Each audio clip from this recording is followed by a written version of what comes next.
Welcome sa munting YouTube channel natin guys. Please support my videos. Like, comment and subscribe lang po mga idolo. Maraming salamat po. Story Present, Myriad World Inventory Box. Kabanata 681. Sa makatuwid, sa pagkakataong ito, si Huang Feng ay medyo mas malupit. Nang turuan niya ng leksyon si Pang Chengfo noong nakaraan, nagpigil pa rin siya at wala siyang ginawa. Gayunpaman, sa pagkakataong ito, halatang sangkot siya sa bagay na ito. Kung tutuusin, nag-account pa siya. Sa makatuwid, natural na hindi magiging magalang si Huang Feng sa kanya. Huang Feng, kilala mo ba kung sino siya?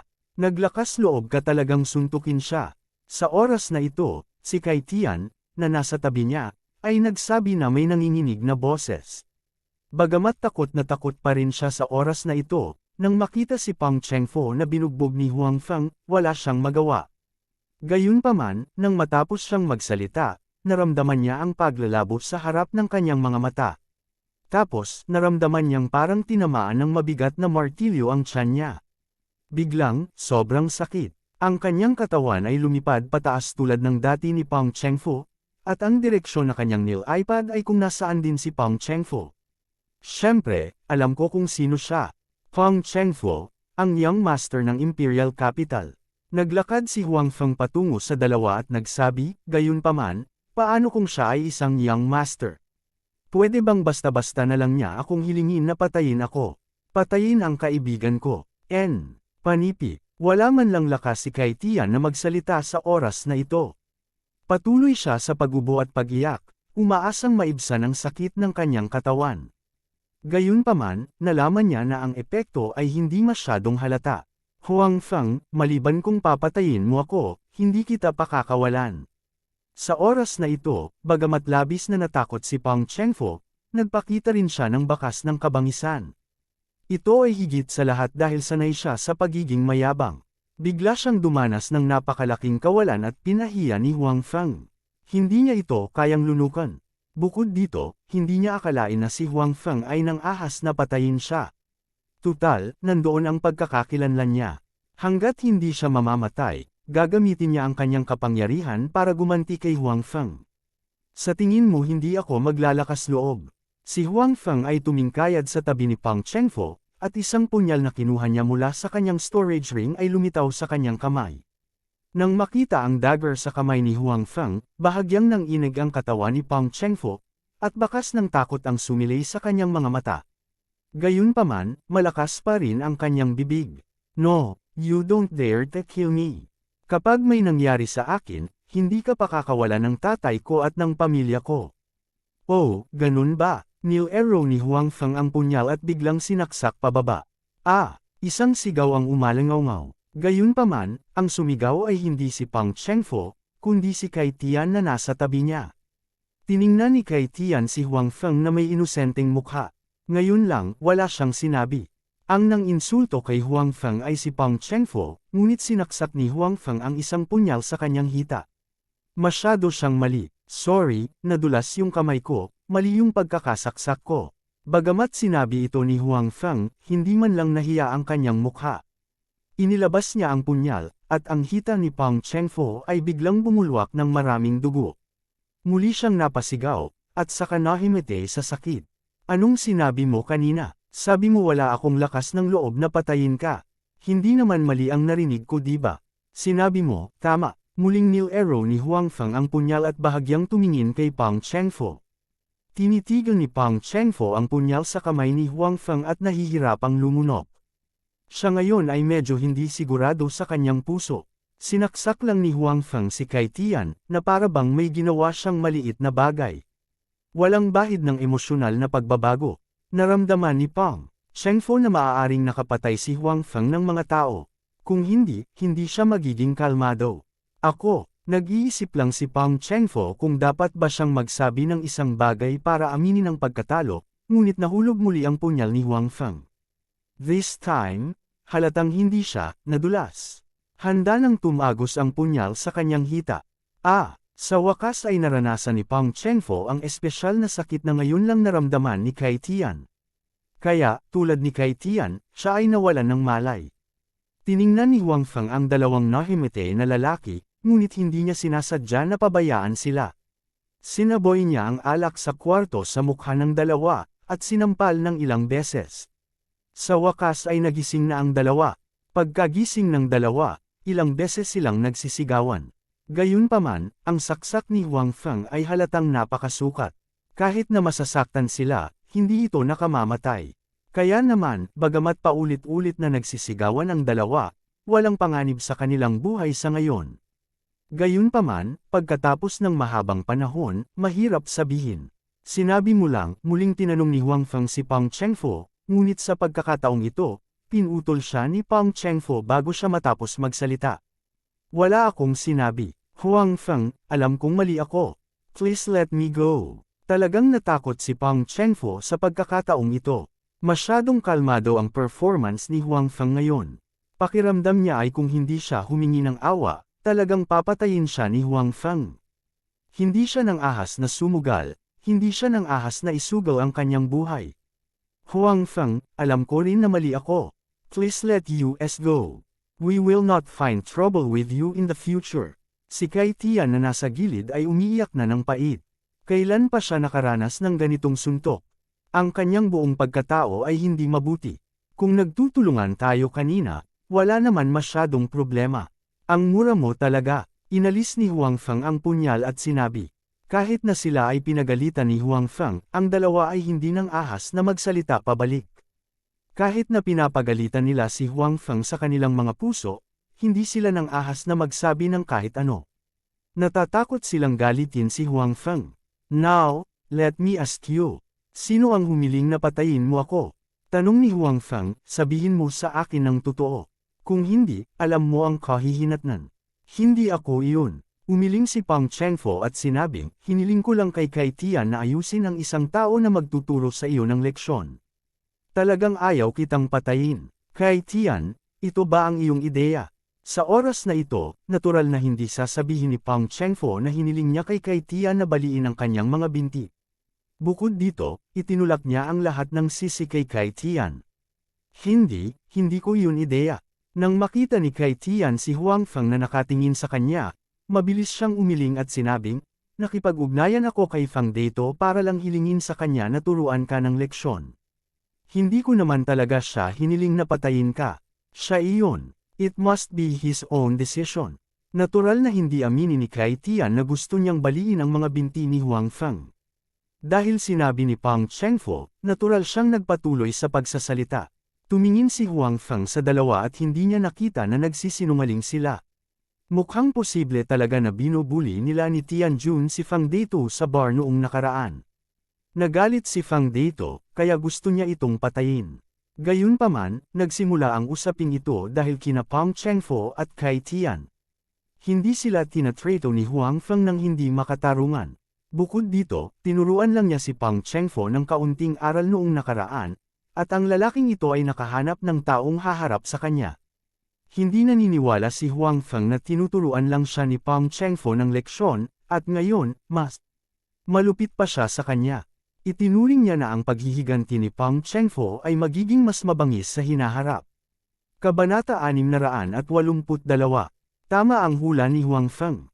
Sa oras na ito, bagaman inamin ni Pang Chengfo ang pagkatalo sa salita, iniisip niya kung paano gumanti kay Huang Feng. Ang mga taong tulad nila ay hindi kailanman gagantay pagkatapos makaranas ng pagkawala, maliban kung ang taong iyon ay mas makapangyarihan kaysa sa kanila. Gayunpaman, maliwanag na hindi maaaring maging mas makapangyarihan si Huang Feng kaysa kay Pang Chengfo, kahit sa ngayon. Sa makatuwid, hindi talaga sumuko si Pang Chengfo, at halatang naiintindihan nito ni Huang Feng. Gayunpaman, halatang hindi kayang patayin ni Huang Feng si Pang Chengfo. Kahit na ang taong ito ay nagkasala, ang kanyang krimen ay hindi karapat-dapat sa kamatayan. Bagamat gusto niyang turuan ng leksyon si Huang Feng, maaaring hindi niya ibinigay ang utos na patayin si Huang Feng. Siguro mayroon siyang ideyang ito, ngunit hindi pa niya ito ipinatupad. Gayunpaman, sa anumang kaso, hindi siya maaaring patayin ni Huang Feng, hindi bababa sa ngayon. Pang Chengfo, Kai Tian, sa pagkakataong ito maaari kitang palayain muli, ngunit kung may susunod pa, gaano man kahigpit ang proteksyon sa paligid mo, ipinapangako kong papatayin kita. Tiningnan ni Huang Feng ang dalawa at binigyan sila ng huling babala. We won't dare. We won't dare talaga. Mabilis na nangako sina Pang Chengfo at Kai Tian. Sana totoo yung sinabi mo. Otherwise, you can only bear the consequences. Pagkatapos magsalita ni Huang Feng, tumayo siya at umalis. Ngayon, pumunta siya rito para turuan silang dalawa ng leksyon, at para bigyan din sila ng huling pagkakataon. Kung gusto pa siyang makamove on ng dalawa, hindi nila siya masisisi. Ay, soft-hearted pa naman ako. Nang lumabas si Huang Feng sa silid, bumantong hininga siya sa kanyang puso. Sa totoong mundo, marami siyang pinigilan. Pagkatapos ng lahat, ito ay isang mundo ng batas, hindi isang magulong mundo. Hindi siya basta-basta makakapatay. Hanggang sa tuluyang mawala ang figure ni Huang Feng, nagpupumilit na bumangon sina Pang Chengfo at Kai Tian. Gustong tulungan ni Kai Tian si Pang Chengfo, ngunit siya ay sinampal ni Pang Chengfo. Siyempre, ang kanyang lakas ay halatang hindi maihahambing kay Huang Feng, kaya nagkaroon lamang ng pulang marka si Kai Tian sa kanyang mukha, at hindi na siya muling lumipad palabas. F*** mo nanay mo. How the F*** do you do things? Ha! Itong si Huang Feng, hindi lang hindi niya ito hinarap, personal pa niyang hinanap ako. Isa kang basurang basura, galit na sigaw ni Pang Chengfo. Oo, kasalanan ko ang lahat. Hinawakan ni Kai Tian ang mukha niya at sinabing. Sa kanyang puso, pinagalitan niya pareho sina Huang Feng at Pang Chengfo. Siya ay naging isang punching bag. Basura, walang silbi. Hindi pa nakontento si Pang Chengfo, at pinagalitan si Kai Tian saglit. Nang makita niyang bahagyang huminto ang panunumbat ni Pang Chengfo, maingat na sinabi ni Kai Tian kay, Young Master Pang, ano ang dapat nating gawin ngayon? Dapat ba tayong magpatuloy sa paghahanap ng mga taong magtuturo sa kanya ng leksyon? Panipi, turuan mo ng leksyon ang mama mo. Pinagalitan ni Pang Chengfo, wala kang naramdamang sakit ngayon lang, di ba? Kung ganoon ano ang dapat nating gawin? Hahayaan na lang ba natin ng ganito? Walang gana na sabi ni Kai Tian. Iyon lang. Paano kaya yun? Gayunpaman, hindi natin ito basta-basta magagawa. Kung hindi, sa palagay ko, posible pa rin na patayin niya tayo sa kanyang husay. At saka, talagang naglakas loob ang lalaking iyon. Sabi ni Pang Chengfo. Nang marinig ang mga salita ni Pang Chengfo, naisip ni Kai Tian ang mga mata ni Huang Feng ngayon, at ang kanyang puso ay lumiit. Hindi siya nag-alinlangan sa mga salita ni Pang Chengfo. Sa paghusga sa pagganap ni Huang Feng, talagang naglakas loob siyang gawin ito. Hindi pa sapat si Kai Tian sa magandang buhay, at ayaw pa niyang mamatay. Kung gayon ano ang dapat nating gawin? Si Kai Tian ay natatakot sa kamatayan, at ayaw niyang pakawalan si Huang Feng. Wala siyang ideya sa kanyang puso, kaya kailangan niyang tanungin si Pang Chengfo. Hihilingin mo muna sa isang tao na mag-inquire tungkol sa impormasyon ni Huang Feng. Kung mas detalyado, mas mabuti. Tandaan, humanap ka ng mapagkakatiwalaan sa pagkakataong ito. Ayokong gumawa siya ng kahit ano sa likuran namin. Hayaan siyang mag-imbestiga sa impormasyon ni Huang Feng. Huwag na lang. Naiintindihan mo ba? Sabi ni Pang Chengfo. Naiintindihan. Tumango si Kai Tian. Kapag naintindihan namin ang impormasyon ni Huang Feng, maghahanap kami ng breakthrough. Hindi talaga ako naniniwala na itong si Huang Feng ay walang pagkukulang. Dati, masyado kaming pabaya. Hindi namin siya naiintindihan, kaya diretso kaming kumilos. Sabi ni Pang Chengfo, tama si Young Master Pang. Matalino si Young Master Pang, pambabula ni Kai Tian. Para sa mga salita ni Kai Tian, napakasaya ni Pang Chengfo. Tumango siya ng may kasiyahan at sinabing, hayaan mo akong magdusa ng ganoong malaking kawalan. Maaari ba siyang, Huang Feng, magkaroon ng magandang wakas? Panipi, sa pag-iisip nito, naalala niyang may sugat pa pala ang kanyang binti. Dati, dahil sa kanyang pagkamuhi kay Huang Feng sa kanyang puso, nakalimutan na niya ang bagay na ito. Ngayon, biglang naisip ito, bigla siyang nakaramdam ng matinding sakit. F***sick, you are F***ing fool.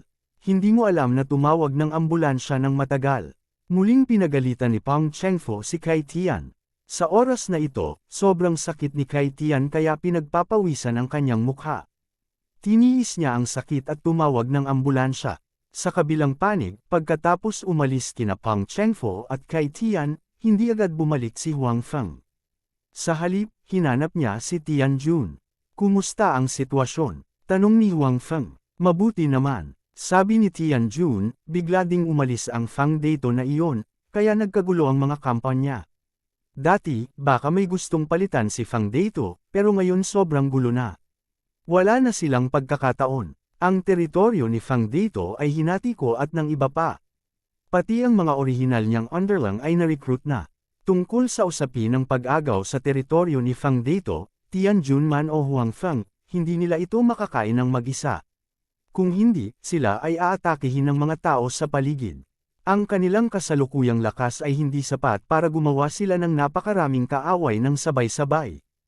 Hindi kailangang marami ang bilang ng mga underlang, ngunit dapat silang maging tapat. Sa bagay na ito, mas pinag-isipan mo ito. Sabi ni Huang Feng. Sa tulong niya, hindi masyadong mahirap ang pag-unlad ni Tian Jun. Kaya naman, ayaw niyang mag-recruit si Tian Jun ng kung sino-sino lang dahil gusto niyang mabilis na mag-expand. Hindi yun ang gusto niyang makita. Don't worry, papansinin ko. Sabi ni Tian Jun. Bukod dito, pumili ng ilang loyal at flexible na tao mula sa iyong mga underlings. Palihim na sundan sina kay Tian at Pang Chengfo. Gusto kong malaman kung nasaan sila. Kung malalaman ko kung ano ang gusto nilang gawin, mas mabuti. Sabi ni Huang Feng. Malinaw, hindi masyadong nagtiwala si Huang Feng kina Pang Chengfo at kay Tian. Ngayon, nagpadala siya ng mga tao para bantayan sila kung sakali. Okay, walang problema, sagot ni Tian Jun. Masayang-masaya siya na makapagtrabaho para kay Huang Feng.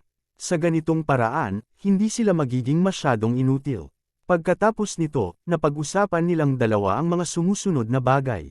Pagkatapos ay tumayo si Huang Feng at umalis. Si Tian Jun naman ay hindi pa rin mapakali dahil hindi pa ganap na naasikaso ang usapin ni Fang Dato. Halatang kailangan pa niyang maging abala sandali. Kabanata 683. Sa isa pang marangyang hotel sa Jiangzhou, isang grupo ng mga taong mukhang matagumpay ang nagiinuman at kumakain sa isang malaking pribadong silid. Napakaganda ng kapaligiran. Halika, halika, bibigyan kita ng toast. Matagal na akong nasa Jiangzhou, ngunit ito ang unang pagkakataon na natipon ko kayong lahat. Napakasaya ko ngayon, sabi ni Manager Yuan habang nakatayo na may hawak na baso ng alak sa kamay. Manager Yuan, masyado kang mabait. Isang nasa katanghaliang gulang na lalaki sa tabi ni Manager Yuan ang nakasuot ng well-plansya na suit. May mamahaling relo sa palso at makinis at may kantab ang buhok. Sa pagkakataong ito, nakangiti rin ang lalaki. Tumingin siya kay Manager Yuan at sinabing, marami na kaming narinig tungkol sa iyo, Manager Yuan, pero hindi pa kami nagkaroon ng pagkakataon na makilala ka. Ngayon, sa wakas ay makikilala na rin namin kayo. I'm really happy, really happy. What do you mean? I'm an outsider. Kung maaari akong magkaroon ng foothold sa Jiangzhou o Qing Province ay depende sa inyo, sabi ni Manager Yuan na may halong ngiti. Ano ang pinag-uusapan mo? Sa kakayahan ni Manager Yuan, magiging madali para sa iyo na makakuha ng isang lugar sa Qing Province. Hindi mo kailangang mag-alala tungkol doon. Magiging mahirap. Napabuntong hininga si Manager Yuan. Wala naman akong problema sa inyo dito pero may mga taong ayaw sa presensya ko. Manager Yuan, yung dalawang henyo ang sinasabi mo. Tanong ng katabi niya. Alam nilang lahat ang tungkol sa relasyon ni Manager Yuan at ng Changzhou Group. Tutal, lahat ng naruroon ay nasa parehong hanay ng trabaho. Ang bawat isa ay may magaspang na ideya kung bakit sila nagtipon dito ngayon. Narinig ng lahat ang tungkol sa away sa pagitan ni Manager Yuan at ng Changzhou Group. Alam pa nila ang tungkol dito ng detalyado. Tama, sila na. Sabi ni Manager Yuan na may bakas ng puot sa mukha. Siya ay nagdusa noon sa mga kamay ng Changzhou Group. Kung tatanungin mo ako, sobra talaga ang dalawang babaeng iyon. Napakabata pa nila, ngunit hindi nila alam kung paano rumspeto sa mga nakatatanda sa kanila. Noong una kaming dumating sa Qing Province, pabaya kami. Kung hindi, paano sila magkakaroon ng posisyon sa Qing Province ng ganoon kadali? Tama, ayoko rin sa dalawang babae na yan. Palagi silang self-righteous at hindi man lang kami nakikisalamuha. Karamihan sa mga taong naruroon ay mula sa mga kumpanya ng kosmetiko sa Qing Province, at lahat sila ay medyo malalaking kumpanya. Gayunpaman, wala silang magandang impresyon sa Changzhou Group, kaya naman inimbitahan sila ni Manager Yuan dito ngayon. Kung bakit hindi nagustuhan ng mga taong ito ang Changzhou Group, ito ay talagang napakadaling maunawaan. Una sa lahat sila ay nasa parehong industriya, kaya tiyak na magkakaroon ng alitan sa pagitan nila. Pangalawa, ang Changzhou Group ay hindi pa umuunlad sa loob ng mahabang panahon, ngunit ito ay naging nangungunang kumpanya sa industriya ng kosmetiko sa Qing Province. Dahil dito, nawalan ng mukha ang mga CEO ng ibang kumpanya. Lahat sila ay nasa industriyang ito at nagtrabaho ng gusto sa loob ng maraming taon. Sa huli, hindi nila maihahambing ang pagsisikap ng dalawang dalagang ito. Paanong wala silang iniisip sa kanilang mga puso? Nagkaroon ng selos at inggit. Sa makatuwid, lahat sila ay palaban sa Changzhou Corporation. Tungkol naman sa imbitasyon ngayon ni Manager Yuan, masaya nilang tinanggap ito. Sa katunayan, hindi ito ang unang pagkakataon na ang mga taong ito ay nakipag-ugnayan sa isa't isa. Mula nang malaman nila na ang Changzhou Group ay maglulunsad ng bagong pampababa ng timbang na tableta, at napakaganda ng epekto nito, nadagdagan nila ang dalas ng komunikasyon. Kung tungkol sa layunin nito, ito ay malinaw. To be honest, I have the same thoughts as all of you. Ayoko din sa dalawang babae na yan. Hindi itinago ni Manager Yuan ang kanyang opinyon sa Changzhou Group. Sa katunayan, hindi ito lihim. Ito rin ang dahilan kung bakit aktibong isinusulong ko ang ating kooperasyon kamakailan. Sa pagkakataong ito, sa napakaraming kumpanya natin na nagtutulungan, hindi ako naniniwala na ang Changzhou Group ay hindi matatalo, sabi ng isa sa kanila na may malakas na mukha. Tama, it's their honor to have so many of us working together, sabi ng isa pang tao. Nag-echo ang lahat. Ang bawat isa sa kanilang mga kumpanya ay hindi maliit. Marahil ay hindi nila maihahambing ang Changzhou Group ng paisa-isa, ngunit kapag sila ay nagtutulungan, sila ay lubos na makapangyarihan. Ang dahilan kung bakit nila ginawa ang pagkakataong ito ay dahil ayaw nilang makitang patuloy na lumalakas ang Changzhou Group. Ang isa pang dahilan ay ang nakaraang insidente kay Li Bingyan ay naglantad ng kanilang saloobin sa Changzhou Group. Ang kanilang pag-uugali ng pagdaragdag ng insulto sa pinsala ay alam ng Changzhou Group. Sa kanilang opinyon, ang Changzhou Group ay tiyak na gag-antay sa kanila pagkatapos ng insidente. Kaya, sa halip na hayaan ang Changzhou Group na gumanti sa kanila, mas mabuting hayaan muna silang kumilos. Kaya naman nagkaroon sila ng ganitong kooperasyon. At saka, halos tapos na sila ngayon. Sa isang set ng pinagsamang pag-atake, hindi sila naniniwala na ang Changzhou Group ay maaaring magpatuloy na lumago. Napakahusay na napanatili nila ang kanilang kasalukuyang sukat. Halika, sabay-sabay nating itaas ang ating salamin para ipagdiwang ang tagumpay ng ating operasyon ng maaga. Nakangiting sabi ni Manager Yuan. Kung kaya nilang talunin ang Changzhou Group sa pagkakataong ito, maaari rin niyang samantalahin ang pagkakataon na hayaan ang Landau Group na magkaroon ng matatag na posisyon sa Qing Province. Bukod dito, maaari silang bumuo at palawakin, na maraming benepisyo para sa kanila. Sa mga taong nasa harapan niya, sa mga mata ni Manager Yuan, mga kasangkapan lang iyon para magamit niya. Halika, tagay, tumayo ang lahat at sabay na itinaas ang kanilang mga salamin para magdiwang. Hindi nila alam na sa mga mata ni Manager Yuan, mga kasangkapan lang pala ang mga ito para magamit niya. Iniisip din nila na pagkatapos matalo ang Changzhou Group, maaari silang kumita mula dito at paunlarin at palawakin ang kanilang sariling mga kumpanya. Para naman kay Suyamo at Xi Mengzhao, bagamat nakarinig sila ng ilang chismis kamakailan, hindi sila nakakuha ng anumang partikular na impormasyon. Kaya lang, alam lang nilang hahadlangan sila ng ibang kumpanya. Gayunpaman, hindi nila alam na ang mga taong ito ay nagsanib puwersa at naghihintay na gumawa ng hakbang sa kanila. Sa isang tiyak na espasyo-oras, gabi rin iyon.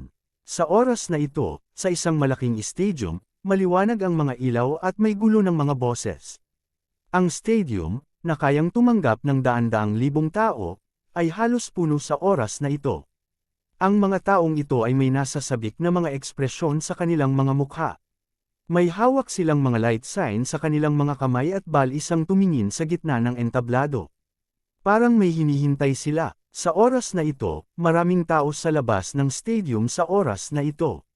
Nagmamadali sila, natatakot na baka hindi sila makapasok kapag sila ay dumating ng huli. Bilasan mo, magsisimula na ang concert. Got it? Don't rush. Sabi ng katabi niya.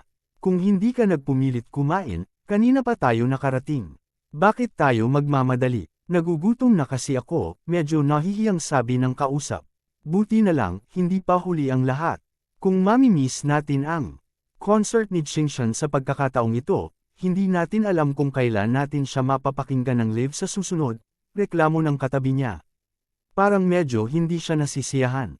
Kabanata 684. Sige, huwag kang magalit.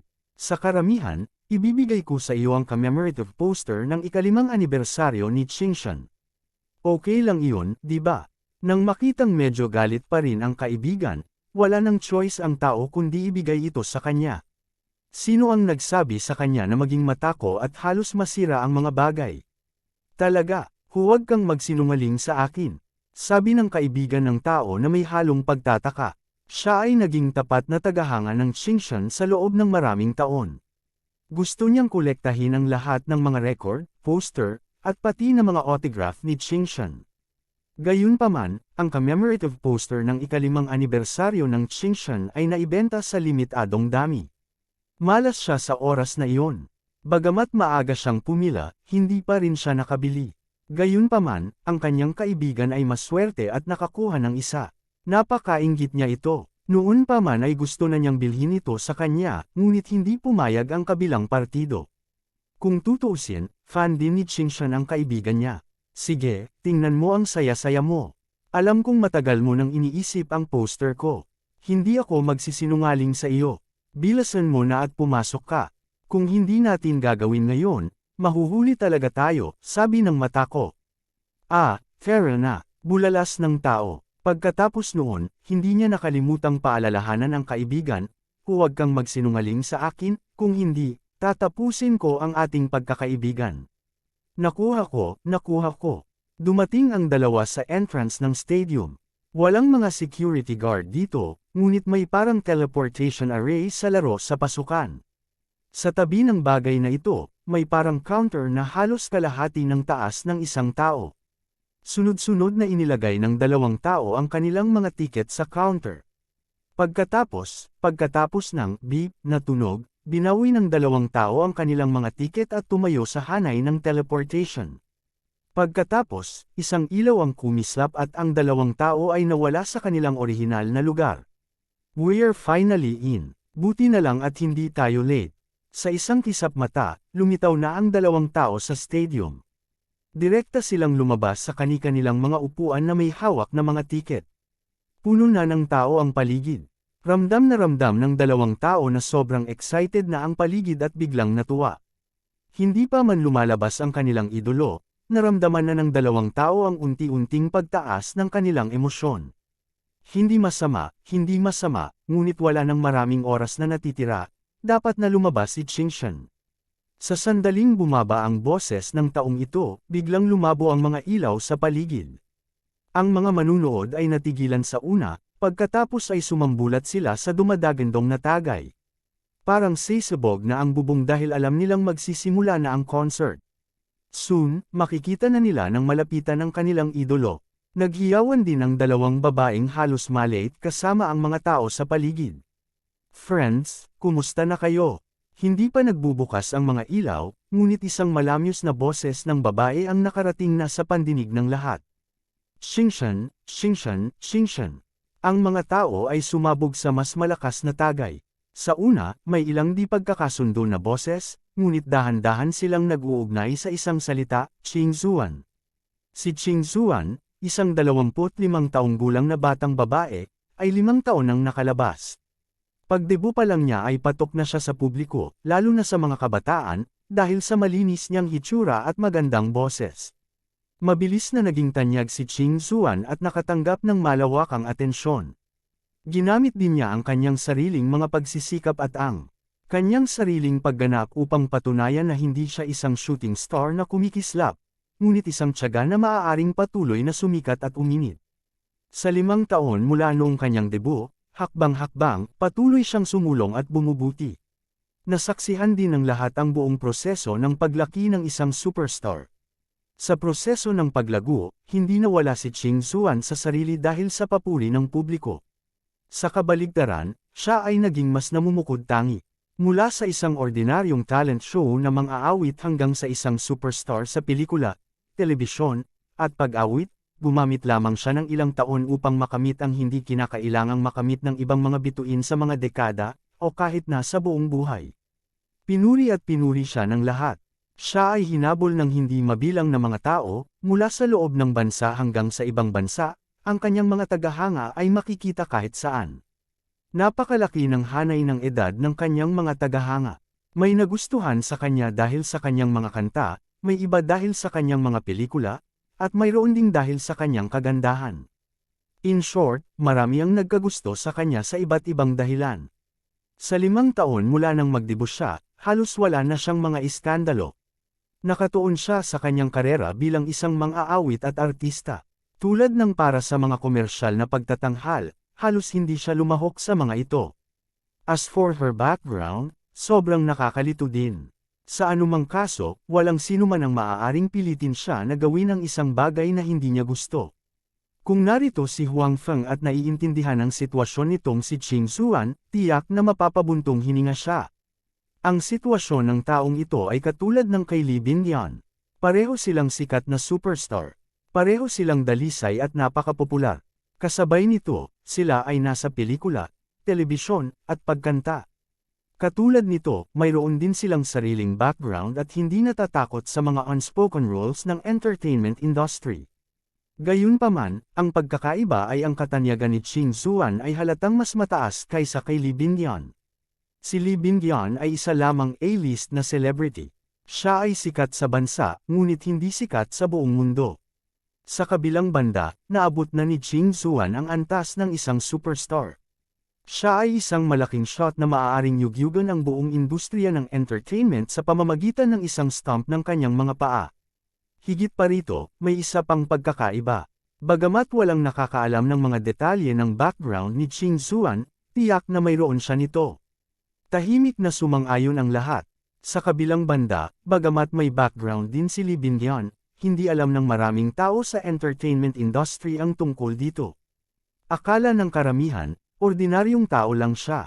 Siyempre, pareho silang may magagandang mukha na nagpainggit at nakakainggit sa mga babae sa mundo. Biglang nagliwanag ang mga ilaw sa gitna ng stage. Pagkatapos, isa-isang nagsindi ang mga ilaw sa paligid. Gayunpaman, lahat sila ay nagniningning patungo sa gitna ng entablado. Sa oras na ito, may isang babae na nakasuot ng puting ghost dress na nakatayo doon. Tahimik siyang nakatayo doon na may ngiti at pananibik sa mukha, tumingin sa paligid. Sa ilalim ng saplot ng mga ilaw sa paligid, ang babae ay parang isang diwata na naiwan sa mortal na mundo. Siya ay maganda at sagrado. Biglang tumahimik ang stadium. Mahigit 100,000 tao ang sabay na tumahimik na walang bahid ng tunog. Kahit na ito ay napakahirap at medyo hindi ka panipaniwala, sa oras na ito ay talagang nangyari dito. Lahat ay walang lakas ng loob na magsalita. Maging ang kanilang paghinga ay napakagaan. Natatakot silang makagawa sila ng kakaibang tunog at maistorbo ang diwata sa gitna ng entablado. Ipaparamdam nito sa kanila na nakagawa sila ng isang malaking kasalanan. Mga kaibigan, maligayang pagdating sa ika-5 anibersaryo ng konsyerto ni Ching Zuan. Salamat! Nang matapos magsalita ang diwata sa gitna ng entablado ay bahagyang yumuko siya. Biglang nagpalakpakan ng mga manunood. Kabanata 685. Nang umayos na ang babae ay muling tumahimik ang buong concert venue. Napakaayos nito na para bang may nag-uutos sa kanila. Gayunpaman, gaano man kahusay ang pagkakasunod-sunod, imposibleng gumawa ng higit sa 100,000 mga tao na lumipat sa gayong maayos na paraan. Tumayo si Chingshan sa gitna ng entablado na may tahimik na ngiti sa kanyang mukha. Sa pagtingin sa mga upuan na puno ng madla, alam niya na ang mga nakaupo doon ay ang kanyang mga tapat na tagahanga, ang kanyang pinakakapaki-pakinabang na mga taga-suporta. At this moment, I am very excited. Time passed very fast. Sa isang kisap mata, 5 years na ako sa entertainment industry. Hanggang ngayon, naaalala ko pa rin yung time na kasali ako sa talent show. Sa sobrang kaba ko halos makalimutan ko na ang lyrics. The reason why I am where I am today is because of everyone's support. It is because everyone has been supporting Ching Suan that I have the tiyaga para sa Ching Suan, ngayon. Bumagal si Ching Suan, at bumalik sa normal ang kanyang mukha na namula dahil sa sobrang excitement. Tahimik pa rin ang venue, ngunit kung makikinig ng mabuti, maririnig na may mga sobrang emosyonal na babaeng fan ang umiiyak sa oras na ito. Tinakpan nila ang kanilang mga bibig at humikbi ng mahina, ayaw nilang maapektuhan si Ching Suan sa entablado dahil sa kanilang mga aksyon. I know that I know how lucky I am. Thank God, thank God. At the same time, nagpapasalamat din ako sa inyong lahat. Ikaw ang nagbigay sa akin ng motibasyon at sumusuporta sa akin para sumulong. Sa tuwing nakakaranas ako ng mga paghihirap at pag-urong, palakasin ko ang loob ko. Hindi ako nag-iisa, nasa likod ko kayong lahat. Lahat kayo ay nanunood sa akin, hindi ako sumuko, hindi kita kayang pabayaan. Ang iyong umaasam na mga mata ay nagpasigla sa akin, na nagpapahintulot sa akin na malampasan ang lahat ng uri ng kahirapan. Salamat sa iyong suporta, patuloy ni Ching Suan. Sa oras na ito, medyo basa na rin ang kanyang mga mata. Palakas ng palakas ang hikbi sa venue. Bagamat ilang taon lang ang ginamit ni Ching Suan para makarating sa posisyon na ito ngayon, masasabing napakaswerte niya. Gayunpaman, sa prosesong ito, wala siyang maayos na paglalayag. Nakatagpo din siya ng maraming mga pag-urong. Ang mga sitwasyong ito ay napakalinaw sa mga nagmamalasakit sa kanya at nagkagusto sa kanya. Gumamit din ang mga tagahangang ito ng iba't ibang paraan para hikayatin si Ching Suan at pasayahin siya, at hindi sila binaygo ni Ching Suan. Patuloy niyang ginagamit ang kanyang sariling mga pagsisikap upang malampasan ang mga paghihirap at patuloy na sumusulong.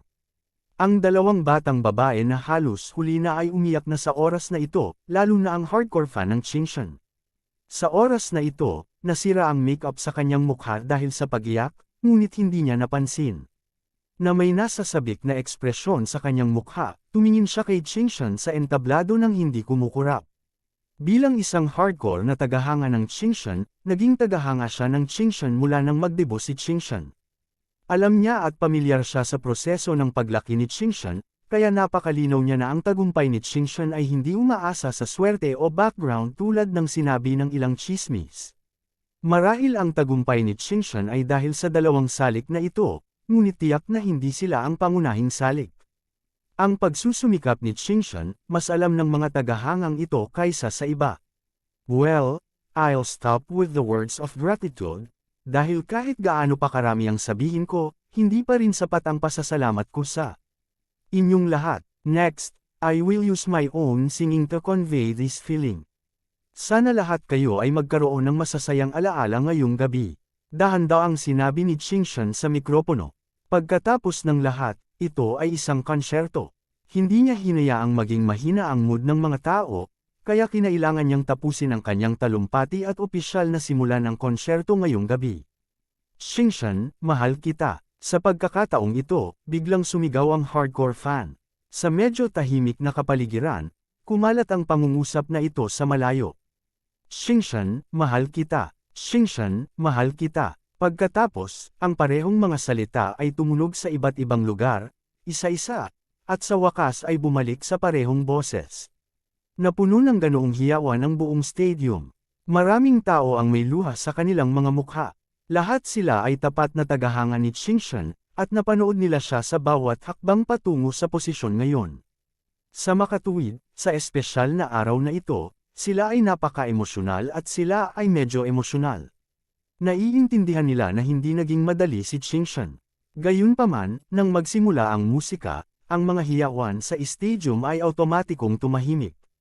Pagkatapos, malumanay na hamihi ang mga tao kasama si Ching Suan. Bilang mga tapat na tagahanga ng Ching Suan, alam at naiintindihan nila ang bawat kanta na kinanta ni Ching Suan. Hanggat nagsimula ang musika, malalaman nila kung anong kanta iyon. Naging maayos ang konsyerto, at ang kapaligiran sa stadium ay pag-anda ng pag-anda. Ang medyo malungkot na kapaligiran sa simula ay matagal nang nawala, at ang lahat ay nahuhulog sa magandang kapaligiran. Sa halos 3 oras ng konsyerto, hindi nag-imbita si Qingshan ng sinumang bisita, kaya kumanta siyang mag-isa. Siya ay pagod, at sa oras na ito, oras na para matapos. Time flies. Sa isang kisap mata, malapit nang matapos ang concert. Si Qingshan ay bahagyang humihingal, na may pagod na ngiti sa kanyang mukha, at sinabi sa karamihan. Likas na nag-aatubili ang maraming fans sa ibaba, hindi lang dahil espesyal na konsyerto ito, kundi dahil mahihirapan silang pakinggan muli ng live ang kanilang mga idolo pagkatapos ng concert. Natural, nag-aatubili silang humiwalay dito. Gayunpaman, gaano man sila nag-aatubili, wala silang reklamo. Alam din nila na pagod si Qingshan at kailangang magpahinga. Kung hindi, mapapagod talaga siya, na halatang hindi ang gusto nilang makita. There is one last song. This concert is about to end. Bagamat sayang at labag sa loob ko, we can only look forward to see each other next time. Sinabi ni Qingshan, so, may nakakaalam ba kung ano ang kakantahin ko? Ang reaksyon ng madla sa ibaba ay napaka-positibo, ngunit ang pagkakaiba sa sagot ay hindi malaki. Ang sagot ng lahat ay medyo pare-pareho. Pagkatapos ng lahat, sa 3 oras na ito, halos natapos na ni Qingshan ang pag-awit ng sarili niyang mga kanta, at wala nang natitira pang kanta. Para sa huling kantang ito, halatang hindi siya kakanta ng mga kanta ng ibang tao, at tiyak na kakanta ng sarili niyang kanta. Bilang kanyang mga tagahanga, alam ng lahat kung anong mga kanta ang mayroon siya, lalo na ang mga sikat na kanta. Kailangang may espesyal na kahulugan para magamit ito bilang pangwakas na kanta.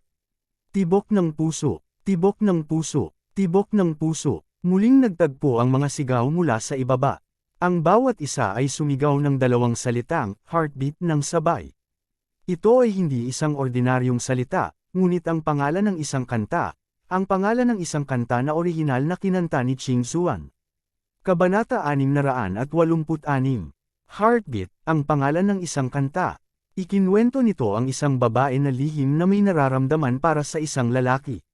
Siya ay nahulog sa kanya, ngunit hindi siya nang ahas na magtapat. Ang pag-ibig na ito, ay ang unang pag-ibig ng babae. Ito ay dalisay at maganda. Naroon ang saya, kaba, at kaba.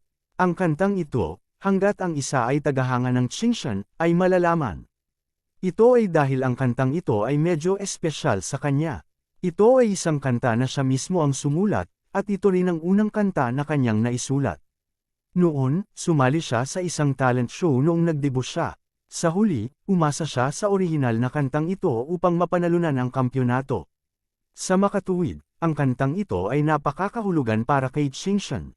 Nang maglaon, nang siya ay opisyal na nagdebut, naglabas siya ng isang solong CD para sa kantang ito. Napakaganda ng mga benta. Ang kantang ito ay isa ring kantang kakantahin niya tuwing magdaraos siya ng konsyerto. Ito rin ang pinakasikat na kanta sa lahat ng kanta niya. Hindi kalabisan na sabihin na sa bansang ito, isa sa 10 tao ang makakanta ng kantang ito.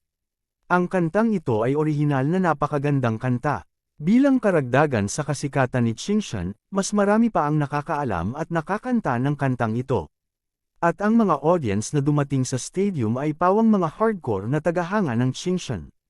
Natural, alam nilang lahat ang kantang ito at kaya nilang kantahin ang kantang ito. Tama ang hula ng lahat. Ang huling kanta na ito ay Heartbeat, nakangiting sabi ni Qingshan. Sabi ni Qingshan na may ngiti sa kanyang mukha. Bagamat hindi na niya mabilang ang kanta na ito, iba ang pakiramdam niya sa tuwing kinakanta niya ito. Ipinaalala nito sa kanya noong siya ay baguhan pa. Sige, itong kantang Heartbeat ay para sa lahat. Sana ay makilala ng lahat ang taong gusto nila. Then, bravely confess and accept your love. Nagsimula na ang musika, at tumunog din ang magandang boses ni Qingshan sa stadium. Marami sa mga manunood ang nagsimulang humajijek at kumanta na lasing. Gayunpaman, kahit na maraming beses nang kinanta ni Qingshan ang kantang ito, iba ang pakiramdam niya sa bawat pagkakataon. Pero, palagi niyang nararamdaman na may kulang kapag kinakanta niya ang kantang ito. Ang kantang ito ay na-cover din ng maraming tao. Hindi naramdaman ni Qingshan na napakahusay nitong kinanta ng mga cover star na iyon. Gayunpaman, kung nagkataon, nakakita siya ng isang high school girl na kumanta ng kantang ito at nag-iwan ito ng malalim na impresyon sa kanya. Gayunpaman, naramdaman ni Qingshan na napakasarap pakinggan. Sa oras na iyon, hindi niya maintindihan kung ano ang nangyayari. Ngunit nang sabihin niya ang mga katagang iyon ngayon, bigla niyang napagtanto kung bakit palagi niyang nararamdaman na may kulang. At nang kantahin ng babaeng iyon na walang basic skills ang kantang ito, nalasing siya dito. Hindi alam ni Qingshan kung ano ang nangyayari, ngunit nang sabihin niya ang mga salitang iyon ngayon, bigla niyang napagtanto kung bakit palagi niyang nararamdaman na may kulang. At nang kantahin ng babaeng iyon na walang basic skills ang kantang ito, nalasing siya. Ito ay dahil sa damdamin. Hindi dahil walang emosyon si Ching Zuan nang kumanta siya. Halatang sobrang engrossed siya sa kanta at gayon din ang ibang singers. Gayunpaman, hindi pa rin nila ma-interpret ng mabuti ang kanta dahil hindi katulad ng nakasulat sa lyrics ang kanilang nararamdaman. Hindi ito tulad ng isang babae na lihim na nagkagusto sa isang lalaki ngunit hindi naglakas loob na ipahayag ang kanyang nararamdaman. Ang kanilang mga damdamin ay pawang batay sa kanilang sariling imahinasyon at hindi nila talaga maintindihan ang kanta. Hindi ginawa ni Qingshan, dahil siya mismo ay hindi kailanman na in love, at hindi siya na-move ng sinuman. Ang dahilan kung bakit siya nagsulat ng ganoong mga liriko ay dahil, tulad ng maraming liriko, siya ang uri ng tao na umuungol ng walang anumang karamdaman. Hindi niya ito personal na naranasan. Gayunpaman, dahil siya ang orihinal na mang-aawit, ang mga naunang ideya ay nagpaisip sa maraming tao na ang kanyang pag-awit ay ang pinakatunay at ang pinakamahusay. Kahit na magaling kumanta ang ibang tao, hindi iisipin ng mga tagahangang iyon na mas mahusay silang kumanta kaysa kay Ching Zuan. Sayang talaga itong kantang ito. Tahimik na nag-isip si Qingshan sa kanyang puso. Ang kantang ito ay dapat kantahin ng mga taong unang beses na umibig, hindi ng isang tulad niya na walang kahit katiting na karanasan. Sayang lang ang kantang ito. Sa pagtatapos ng kanta, muling nagpalakpakan ang mga manunood. Na-control na ni Qingshan ang kanyang Qingshan ng mahusay. Hindi nagbago ni Katie Ting ang ngiti niya. Although I am very reluctant, matatapos na talaga ang concert ngayon. Once again, I thank everyone for coming. I also hope that you will continue to support me in the future and like me, sabi ni Qingshan sa audience. Labis na nag-aatubili ang mga manunood sa eksena. Bagamat tumagal ng 3 oras ang concert, pakiramdam nila ay hindi pa rin ito sapat. Mabilis na lumipas ang oras, hindi pa rin nila sapat ang narinig. Sa wakas, may announce akong balita. Biglang sinabi ni Qingshan na handang umalis. Tumahimik din ang lahat, gustong malaman kung ano ang sasabihin ni Qingshan. In order to commemorate the 5th anniversary of my debut, this time I have released a new album. The new album will officially start selling tomorrow. In order to thank everyone for their support, the staff will pick 100 lucky audience members. Bawat isa sa inyo ay makakatanggap ng bagong album. This album will personally signed by me. Nakangiting sabi ni Qingshan. Talagang naglabas si Qingshan ng bagong album. Walang balita noon. Tama, wala akong narinig kanina. This confidentiality work is too good. Gusto ko yung album, gusto ko yung autograph, pick me, pick me. Nang marinig ng audience ang mga salita ni Qingshan, bigla silang natuwa. Hindi nila akalain na sa pagtatapos ng concert ay may ganitong sorpresang naghihintay sa kanila. Kailangang malaman ng isang tao na mahigit 1 taon nang hindi naglabas ng bagong album si Qingshan. Kahit noong nagsagawa siya ng kanyang 4th anniversary concert last year, hindi siya naglabas ng bagong album. Dahil dito, labis na nadismaya ang maraming tagahanga. Gayunpaman, walang inaasahan na si Qingshan ay lihim na nag-record ng bagong album. Bukod dito, magsisimula itong magbenta bukas. Ito ay talagang isang malaking sorpresa. Kung hindi ba magiging maganda ang benta ng bagong album dahil walang promosyon noon, imposible iyon. Ang bawat album ni Qingshan ay nagbebenta ng mahigit 3 milyong kopya. Ito ay napakapopular sa bahay at sa ibang bansa. At ang 3 milyon na ito ay ang pinakamababang bilang lamang. Ang unang album ni Qingshan ay nakapagbenta na ng higit sa 100 milyong kopya. Ipinakita nito kung gaano kakilakilabot ang kanyang impluwensya. Pagkatapos magsalita ni Qingshan, may dumating na staff na responsable sa pagpili ng numero. Ang numero ay ang numero ng upuan sa tiket ng konsyerto sa kamay ng lahat. Marami sa mga manunood ang kinakabahan at nasasabik. Nananabik silang mapili. Sa ganitong paraan, hindi lang sila ang unang makakatanggap ng bagong album ni Qingshan, ngunit makukuha rin nila ang autograph ni Qingshan. Ito ay sadyang masyadong kapanapanabik. Para kay Qingshan, sa oras na ito, nakapunta na siya sa backstage. Habang tinutulungan siya ng kanyang assistant na tanggalin ang kanyang makeup, pinirmahan niya ang mga album. Originally, hindi kasama ang part na ito ng concert, pero kitang-kita niya sa mukha ng lahat ang pag-aatubili, kaya idinagdag niya ito sa huling minuto. Bagamat hindi marami ang 100 album para sa isang tulad niya na patuloy na kumakanta sa loob ng 3 oras, hindi ito napakadaling gawin. Kabanata 687. Ako ito, mali ba ang narinig ko? Yung number na kakadrawing lang ay seat number ko. Diyos ko, napakaswerte ko. Panipi, ang isa sa 2 batang babae na halos huli na noon, matapos marinig na nagbunutan ng numero ang staff ay agad na napasigaw sa gulat. Siya ay talagang maswerte na napili.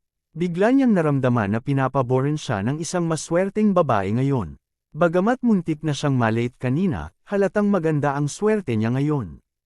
Ang mga tao sa paligid ng batang babae ay tumingin sa kanya na may naiinggit na mga mata sa oras na ito. Gusto rin nilang mapili, ngunit ang swerte nila ay halatang hindi kasing ganda ng babaeng ito. Mayroong higit sa 100,000 mga tao sa madla, ngunit mayroon lamang 100 maswerteng tao. Masyadong mababa ang posibilidad na ito.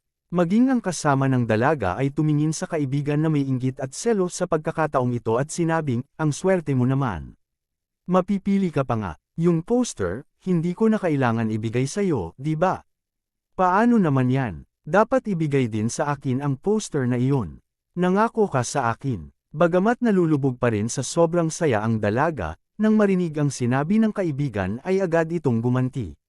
Mayroon ka ng autographed album ni Qingshan. At saka, nakuha mo ito sa 5th anniversary concert ng kanyang debut. Kulang pa iyon. Iwan mo na lang sa akin ang poster na iyon. Hindi ako napiling kumuha ng album, sabi ng kaibigan. Siyempre kulang pa. Gusto ko lahat ng bagay na may kaugnayan sa Qingshan. Tsaka, nasa akin ang album, pero wala sa akin ang poster na iyon. Napaka-memorable din. Huwag mo nang isipin ang pagbabalik sa iyong mga salita, kung hindi, tapos na ang pagkakaibigan natin. Ang maswerteng babae ay halatang ayaw sumuko. Sige, ibibigay ko sa'yo. Matakot talaga, sabi ng kaibigan niya. Sa pagkakataong ito, ngumiti ng may kasiyahan ang maswerteng dalaga. Muli, naramdaman niyang napakabuti ng kanyang swerte. Lihim din siyang natuwa na hindi siya late noon. Kung hindi, namiss niya ang napaka-memorableng album na ito. Sa lalong madaling panahon, ipinanganak ang 100 maswerteng nanalo. Habang ang iba ay umaalis sa venue, ang 100 maswerteng nanalo ay naglakad sa backstage. Doon, ikukumpara ng staff ang mga numero ng tiket ng konsyerto sa kanilang mga kamay. Hanggat napili sila, makakatanggap sila ng bagong album na may autograph ni Qingshan. Ang higit na nagpasaya sa lahat ay nang matapos tanggalin ni Qingshan ang kanyang makeup, lumabas siya at nagpa-picture kasama ang lahat. Lalo pang nasiyahan ng lahat sa concert na ito. Pakiramdam ng maswerteng dalaga ay muntik na siyang mawalan ng malay sa kaligayahan. Pagkatapos nito, lahat ay umalis sa stadium na may bagong album na nilagdaan ni Qingshan. Napatingin ang maswerteng babae sa bagong album sa kanyang kamay habang naglalakad. Ang bagong album ay may kabuuang 11 kanta. Ito ang karaniwang pagsasanay noong naglabas ng album si Qingshan. Ang ibang mga mang-aawit ay mayroong higit sa 10 mga kanta sa isang album, ngunit ang Qingshan ay may isa pang kanta. Ang kantang ito ay walang iba kundi ang Heartbeat. Sa tuwing maglalabas si Qingshan ng bagong album, ay dadagdag niya ang kantang ito. Bukod dito, ito ay naitala muli sa bawat oras, kaya ito ay may iba't ibang pakiramdam sa bawat oras. Gusto ni Qingshan na gamitin ang pamamaraang ito para paalalahanan ang sarili na huwag kalimutan ang kanyang orihinal na intensyon. Nais niyang huwag kalimutan ang pagkabalisa at kaba noong una siyang magdebut, pati na rin ang kaseryosohan na kanyang naramdaman. Ang kantang, Heartbeat, ay malinaw na isang magandang paalala para kay Qingshan, na ginawa niyang bantay laban sa pagmamataas at pagkainip. Pagkatapos ng lahat, ito ay isang napaka-representative na kanta niya. Siyempre, bagamat idinagdag ang kantang ito, hindi tumaas ang halaga ng album. Isa itong dagdag na kanta. Sobrang ganda ng album na ito. Kamakailan lang, nag-iisip ako kung anong kanta ang dapat kong pakinggan. This is great, I finally have a new song to listen to, said the lucky girl with a satisfied smile on her face. Okay, don't be so spoiled. Can you consider my feelings? Walang magawang sabi ng kaibigan. Gusto kong inggit at inggit ka. Nakangiting sabi ng maswerteng babae, iwinagayway ang bagong album sa kanyang kamay sa harap ng kanyang kaibigan. Pasimpleng lumingon sa gilid ang kanyang kaibigan. Wala sa paningin, wala sa isip. Ang swerte ko talaga this time. Malaki na ang kinita ko. This is a new album with an autograph. Do you think I'll make a fortune if I sell this album? Sa oras na ito, isang lalaki at isang babae ang dumaan sa dalawang babae. May hawak ding bagong album ang lalaki tulad ng nasa kamay ng lucky girl. Obviously, isa rin siya sa mga maswerteng tao ngayong gabi. Bakit mo binibenta? Huwag mong ibenta. Gusto ko pang itago, sabi ng babae sa tabi ng lalaki. You can buy it again if you want to keep it. Anyway, the new album will be released tomorrow. You can sell the one in your hand, hindi pagsang-ayon ng lalaki.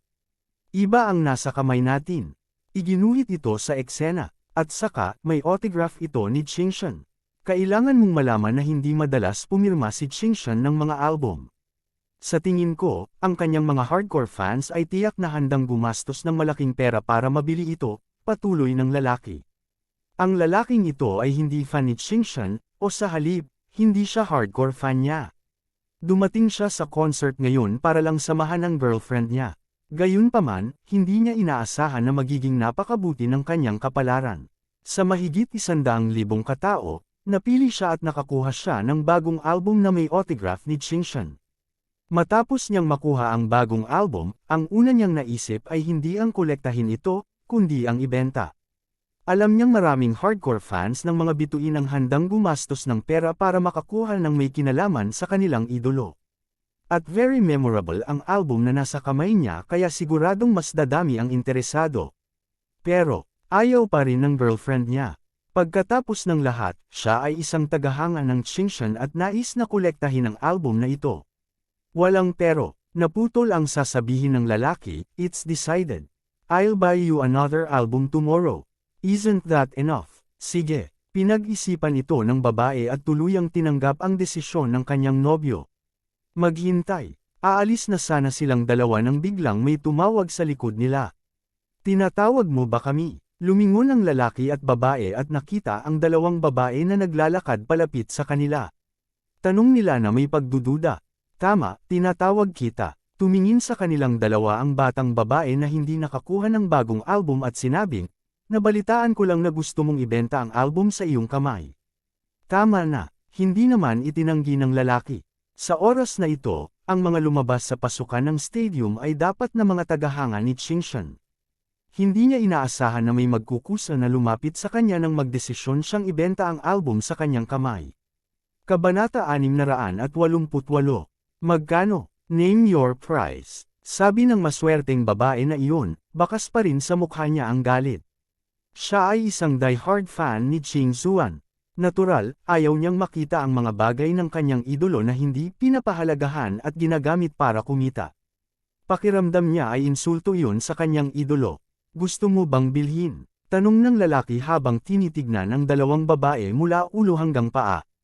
Nakita niya na ang isa sa mga babae ay may hawak na album, habang ang isa ay wala. Sabay bihis ng dalawang babae kaya dapat mayaman sila. Kung tutuusin, baliw silang tagahanga ng mga idolo, kaya hindi naman masama ang kalagayan ng kanilang pamilya. Kung tutuusin, maraming bagay na may kinalaman sa kanilang mga idolo. Kung gusto nilang suportahan silang lahat, tiyak na kakailanganin nila ng maraming pera. Tama, magkano? Mabebenta mo ba? Sabi ng babaeng hindi nakakuha ng album. Dahil ikaw ay mga tagahanga ni Ching Zuan, hindi ako hihingi ng marami. Kung gusto mo talagang bilhin ito, 20,000 yuan. Kunin mo, sabi ng lalaki, sabay tingin sa ekspresyon ng dalawang babae. 20,000 yuan, bakit hindi ka magnakawan ng bangko? Sigaw agad ng babaeng hindi nakakuha ng album. Kailangang malaman ng isa na kahit na si Ching Zuan ay isang superstar, ang kanyang mga album ay nagkakahalaga lamang ng 100-200 yuan. At ngayon, humihingi ng 20,000 yuan ang lalaking ito. Ito ay 12-dosenang beses ang presyo ng album mismo. How black-hearted! Gayunpaman, galit na galit din ang dalagang nakakuha na ng album sa sinabi ng lalaki, ngunit mukhang nagdadalawang isip. Medyo naantig siya, ngunit naramdaman din niya na medyo mataas ang presyo. Nang makita ng lalaki ang ekspresyon ng nag-aalangan na dalaga, alam niyang may pagkakataon pa siya. So, seryoso niyang sabi, I'm already offering a sincere price. Of course, a normal album is not worth this price. But, is this a normal album? Hindi naman. Ito ay isang napaka-memorable na album. Ipinalabas ito sa 5th anniversary concert. Bukod dito, mayroon itong autograph ni Ching Zuan. Alam mo ba kung ilang album ang may autograph ni Ching Zuan? Sa tingin ko, bilang kanyang mga tagahanga, dapat mong malaman na ito ay hindi marami. Hindi marami sa lahat, kaya, ipinapakita nito na mas mahalaga ang album na ito. Panipi, nakita ng lalaki na naantig ang dalawang babae, kaya nagpatuloy siya, ngayon ay ika-5 anibersaryo ni Ching Zuan. Bukas ay hindi. Iba ang kahulugan ng album na makukuha mo ngayon sa makukuha mo bukas. Kaya, ang album na nasa kamay ko ay halatang iba sa makukuha mo bukas. Humihingi ako ng bahagyang mas mataas na presyo. Mali ba ako? Sinasabi mo bang mas matangkad ito? Mas matangkad ka. Sagot ng babaeng nagsalita kanina, pero hindi na ganoon katigas ang tono niya. Walang pakialam ang lalaki at sinabing, anyway, this is my price. Kung ayaw mong bilhin ito, hindi kita pipilitin. Anyway, napakaraming fans ng Qingshan. Naniniwala ako na maraming tao ang magiging interesado. Sa katunayan, ang lalaki mismo ay medyo hindi sigurado. Siyempre, alam niyang masyadong mataas ang offer niya. Bagamat memorable ang album na ito, maituturing itong maganda kung maibebenta ito ng 1 o 2,000, o kahit 2 o 3,000. Talagang napakataas ng alok na 20,000. Kaya naman, kung hindi tinanggap ng dalawang babaeng nasa harapan niya ang alok niya sa huli, mababawasan lang niya ng kaunti ang presyo. Anyway, itong album na ito ay binili niya at wala siyang ginastos kahit 1 sentimo. Kumita siya kahit gaano pa niya ito ibenta. Nang makitang aalis na ang lalaki, mabilis na sumigaw ang maswerteng babae kanina, teka. Tuwang-tuwa ang lalaki. Siya ay pinigilan ng kabilang partido, na nangangahulugan na ang bagay na ito ay mas nangangako. Sure enough, ang babaeng nanalo na sa album ay tila nakapagdesisyon na at sinabi sa kanya, okay, 20,000 it is. Deal. Gayunpaman, wala kaming gaanong pera sa amin. Iwanan sa amin ang iyong numero ng telepono at makikipag-ugnayan kami sa iyo bukas. Panipi, okay, walang problema. Tuwang-tuwa ang lalaki at masayang sinabi. Kitang-kita niya na gustong-gustong bilhin ito ng dalawang babae, at hindi nila siya pinaglalaroan. Hindi niya inaasahan na makakakuha siya ng windfall sa pagsama sa kanyang girlfriend sa isang concert. Matapos iwanan ang kanilang mga numero ng telepono, ang dalawang panig ay naghiwalay sa isa't isa. Kailangan ba talagang gumastos ng 20,000 para makabili? Tanong ng babaeng hindi nanalo sa album. Isa rin siyang tapat na tagahanga ni Qingshan, ngunit halatang hindi siya kasing hardcore ng kanyang kaibigan. Hindi naging problema para sa kanya na gumastos ng pera para makabili ng album, poster, o kahit na konsyerto. Gayunpaman, malinaw na hindi siya handang gumawa ng gayong kamangmangan. Oo, matigas na sabi ng kaibigan niya, kung gusto mo ang album na ito, babayaran namin ang tig 10,000. Kung ayaw mo, ako mismo ang magbabayad ng 20,000. Mayaman ang pamilya ng dalawang babae, ngunit talagang mahirap para sa kanila na bumili ng album na may 20,000 yuan ng sabay-sabay. Nag-aaral pa sila at walang formal na trabaho.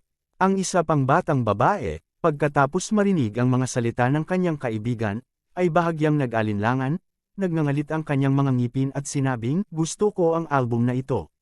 Magbabayad ako ng 10,000 yuan. Ipapahiram ko sa iyo ang 10,000 yuan. Ibabalik ko ito sa iyo mamaya. Matapos marinig ito ng kanyang kaibigan, ngumiti siya at sinabing, ano ang pinagsasabi mo? Hindi mo ba ibibigay sa akin ang poster na iyon? I sponsor kita para makabili ng album. Panipi, paano kaya iyon? Why not? Ayoko lang na makita ang album ni Qingshan sa kamay ng taong ayaw sa kanya. Okay lang kung ibibigay ko sa iyo. Sabi ng dalaga, aba, huwag ka na masyadong mag-isip. Tara na, sa pagkakataong ito, tuwang-tuwa ang lalaki at babae sa kabila. Maging ang kasintahan, na noon pa man ay ayaw magbenta ng bagong album, ay masaya na rin. Hindi niya akalain na mabebenta ang isang album sa ganoong kalaking halaga ng kanyang nobyo. See, I told you, dapat marami ang gustong bumili ng album na ito sa mataas na presyo, di ba? Mayabang na sabi ng lalaki. Yes, you are the wisest, nakangiting sabi ng dalaga. Oo naman, sa pagkakataong ito ay nakarating na ang dalawa sa harap ng kanilang sasakyan. Binuksan ng lalaki ang pinto at naunang umupo sa kotse. Pagkatapos, inilagay niya sa kanyang kamay ang bagong album sa backseat. Sa oras na ito, lumapit din ang babae at tiningnan ang bagong album sa backseat ng kotse at sinabing, hindi ko inaasahan na may handang magbayad ng ganoon kataas na presyo. Only those crazy fans would be so exaggerated, sabi ng lalaki habang pinaandar ang sasakyan. Sabi ng lalaki habang pinaandar ang sasakyan. Ngunit kung hindi dahil sa mga taong ito, saan ako kukuha ng pera? Panipi, kahit na ang babae ay fan din ni Qingshan, halatang hindi siya super hardcore fan, kaya hindi niya naintindihan ang kabaliwan ng dalawang babae noon. Kabanata 689. Unti-unting lumipad sa ere ang sasakyan. Sa oras na ito, ang langit ay puno ng nagniningning na mga ilaw. Ang ilan ay mga ilaw ng sasakyan, ang ilan ay ang mga ilaw ng nakapaligid na matataas na gusali. Tama ka, sabi ng babae. Ang konsyerto ngayon ay ang tamang gawin. Hindi lang narinig ko si Qingshan na kumanta ng Live, ngunit gumawa din ako ng maliit na kapalaran. Mayroon kasi akong business mind, pagmamalaki ng lalaki. Oo, salamat sa iyo, sabi ng babae. Sa pagkakataong ito, lalo pang naging proud ang lalaki. Nang nasa kalagitnaan na ang sasakyan, isang mahinang ilaw ang nagmula sa likurang upuan ng sasakyan. Pagkatapos, nawala ang bagong album na may pirma ni Qingshan. Pagkatapos, lumitaw ang isang tala na hindi pa nakita ng sinuman. Sa cover ng record, may picture din ng isang babae. Napakaganda at dalisay din ng babaeng ito, ngunit tiyak na hindi siya si Qingshan.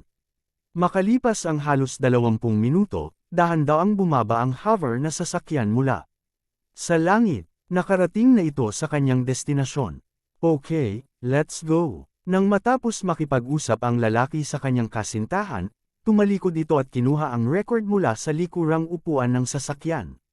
Gayunpaman, nang hawakan niya ito sa kanyang kamay, wala siyang nakitang kakaiba, kaya hindi niya ito pinansin. Pagkatapos, bumalik siya sa kanyang silid kasama ang kanyang kasintahan. Nang bumalik si Huang Feng sa kanyang tirahan, gising pa rin si Bai Xiaoro. Pagpasok pa lang niya sa pinto ay nakaramdam siya ng bakas ng lamig. Si Huang Feng ay nanginginig ng hindi sinasadya habang nakatingin sa pinanggalingan ng sensasyon. Hindi ka pa natutulog, casual na sabi ni Huang Feng. Naghihintay para sa iyo. Tumingin si Bai Xiaoro kay Huang Feng at sinabing may ngiti na hindi ngiti. Hindi komportable si Huang Feng at sinabing may tuyong ngiti, bakit mo ako hinihintay? Di ba may nagsabi na bubuhayin niya ako? May pakialam ako sa lalaki ko, hindi ba iyon ang dapat kong gawin? Lumapit si Bai Xiaoro sa tabi ni Huang Feng na may ngiti sa kanyang mukha at sinabi kay Huang Feng. Talaga, sino ito, sino ang matapang? Mukhang naalala ni Huang Feng ang ilan sa kanyang mga salita. Tila may sama ng loob si Bai Xiaoro. Ano sa tingin mo? Itinuro ni Bai Xiaoro ang dibdib ni Huang Feng at sinabi. Ewan ko, gabi na, magpahinga na tayo. Pagkatapos magsalita ni Huang Feng, nagmamadali siyang umalis. Gusto siyang pigilan ni Bai Xiaoro, ngunit nalaman niyang kaunting hangin lang ang nakuha niya. Huang Feng, bumalik ka. Sigaw ni Bai Xiaoro, ngunit ang sumagot sa kanya ay ang tunog ng pagsara ng pinto. Puche! Tumawa ng malakas si Bai Xiaoro nang makita niya si Huang Feng na awkward na nagtatago sa kanyang silid. Sa katunayan, hindi talaga gustong makipag-ayos ni Bai Xiaoro kay Huang Feng. Bagamat siya ay labis na napahiya at nagalit dahil sa mga salita ni Huang Feng, siya ay higit na nahihiya kaysa sa galit. Ito rin ang dahilan kung bakit hindi siya nagpapahinga hanggang ngayon. Alam ni Bai Xiaoro na dapat lutisin ni Huang Feng ang usapin sa umaga ngayong gabi, at ang mga maaaring gumamit ng baril ay malinaw na hindi madaling harapin. Bagamat mahusay ang kakayahan ni Huang Feng, nasugatan na siya sa umaga. Kaya naman, labis pa rin ang pag-aalala ni Bai Xiaoro nang si Huang Feng ang nagkusa na hanapin siya sa pagkakataong ito. Hindi niya alam kung bakit, ngunit pagkaalis ni Huang Feng, patuloy niyang iniisip ang mga sinabi ni Huang Feng tungkol sa pagkuha sa kanya. Naisip niya ang eksena sa kanyang kwarto kung saan siya nakita ni Huang Feng. Ang kahihiyan sa kanyang puso ay unti-unting lumampas sa galit, at pagkatapos ay nagsimula siyang mag-alala tungkol sa kaligtasan ni Huang Feng. Dahil dito, hindi siya nagpapahinga hanggang ngayon. Bagamat laging nakabukas ang TV, hindi niya ito mapapanood. Ngayong nakita niyang ligtas nang nakabalik si Huang Feng, sa wakas ay gumaan ang loob ni Bai Xiaoro. Pinatay niya ang TV at bumalik sa kanyang kwarto para magpahinga. Hanggang sa marinig niya ang tunog ng pagsara ng pinto sa tabi, nakahinga si Huang Feng sa kanyang silid. Bakit ko ba niligawan itong tigress kanina? Naisip ni Huang Feng sa kanyang puso. Malamang ay masyado siyang kampante. Kaya niyang ligawan ang lahat ng babaeng nakapaligid sa kanya, maliban sa tigress na nasa harapan niya. Alam ni Huang Feng na sa ilalim ng mahinang anyo ni Bai Xiaoro, siya ay lubhang walang awa. Kahit na siya ay mukhang isang hindi nakakapinsalang kagandahan, sa katunayan, ang mga buhay na kinuha niya ay tiyak na hindi kakaunti. Noong naging mabangis siya, natakot si Huang Feng. Gayunpaman, ang tigress ay halatang walang intensyon na pumatay sa kanyang silid, kaya't nakahinga si Huang Feng. Pagkatapos noon, tahimik niyang binuksan ang pinto at naghilamos. Pagkatapos maghugas, bumalik si Huang Feng sa kanyang silid at binuksan ang storage box. Ngayon, kung nakakuha ang storage box ng mga bagong space item, kailangan lang niya ng 3 item para makapag-teleport. Inaabangan pa rin ito ni Huang Feng. Oo naman, sa pagkakataong ito ay hindi nito binaygo si Huang Feng. Muli siyang nakakuha ng bagong item. Xingshan's 5th Anniversary Debo CD, Xingshan, Chang Kanxing, isa sa nangungunang 10 superstar sa Phoenix Feather Country, at siya rin ang pinakabatang superstar. Mahusay siya sa pelikula, telebisyon, at pagkanta. Mayroon siyang mga tagahanga sa buong mundo at may napakataas na kasikatan. Ang CD na ito na may lagda niya ay isa sa kanyang 100 na napakagandang record. Xingshan, hindi masama ang pangalan, at hindi rin masama ang tao. Napakabata at isa ng superstar. Mas mabuti pa siya kaysa sa batang babaeng iyon, si Li Bingyan, bulong ni Huang Feng sa sarili habang tinitingnan ang larawan ni Qing Zuan sa record. Ang taong ito na nagngangalang Xingshan ay napakaganda rin. Kung ikukumpara kay Li Bingyan, hindi siya mababa. Tsaka puro type din siya. Kamukhang kamukha niya si Li Bingyan. Ang susi ay ang Xingshan na ito, na halos kasing edad ni Huang Feng, ay isa ng superstar. Ang kanyang mga tagahanga ay nasa buong mundo. Ito ay sobrang kamanghamanghang. Nagdududa si Huang Feng kung siya ay isinilang na muli o may gininto ang daliri. Kung hindi, paano niya maaabot ang ganoong taas sa murang edad? Gayunpaman, hindi siya kilala ni Huang Feng, kaya hindi magandang magkaroon ng anumang pagsusuri. Gayunpaman, ang kabilang partido ay maaaring makakuha ng ganoong mataas na katayuan sa gayong murang edad, dapat ay mayroon siyang kakayahan.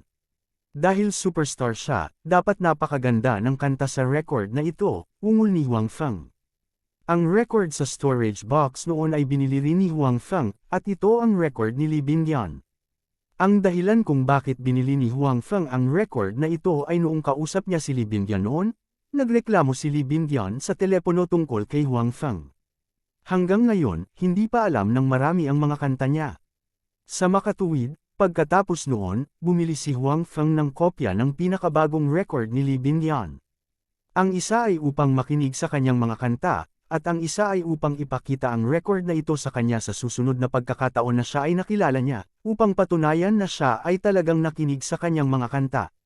Gayunpaman, pagkatapos itong pakinggan ni Huang Feng sa huling pagkakataon, inilagay niya ito ng basta-basta at inilagay sa storage box. Nakalimutan niyang ilabas iyon pagkatapos. Hindi niya akalain na ngayon pa pala ito mapapalitan. Maaari akong ituring bilang cultural output. Naisip ni Huang Feng sa kanyang puso. Kabanata 670. Kinuha ni Huang Feng ang record at nalaman na hindi ito naiiba sa mga tala sa Earth.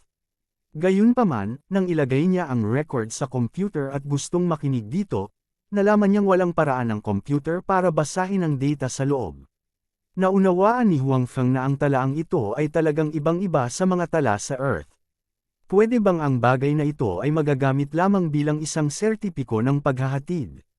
Kinuha ni Huang Feng ang record at naisip, tama, wala ba akong hovercar? Ang mga record ay maaari ding i-play dito.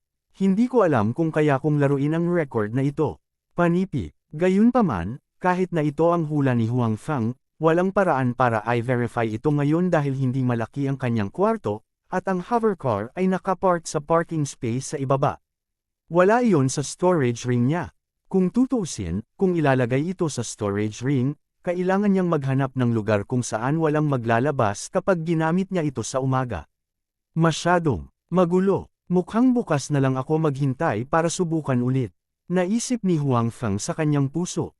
Pagkatapos nito, inilagay ni Huang Feng ang record sa storage ring at nagpahinga. Mabilis na lumipas ang gabi, at ang lalaki at babae sa kabilang space-time ay nagising din. Nagising na lamang ang lalaki nang makatanggap siya ng tawag mula sa dalawang dalaga mula kahapon, na sinabing inihanda na nila ang pera at anumang oras ay maaaring isagawa ang transaksyon. Mga anak talaga sila ng mayayamang pamilya. Talagang handa silang gumastos ng 20,000 yuan para makabili ng record na mabibili ng ilang daang yuan.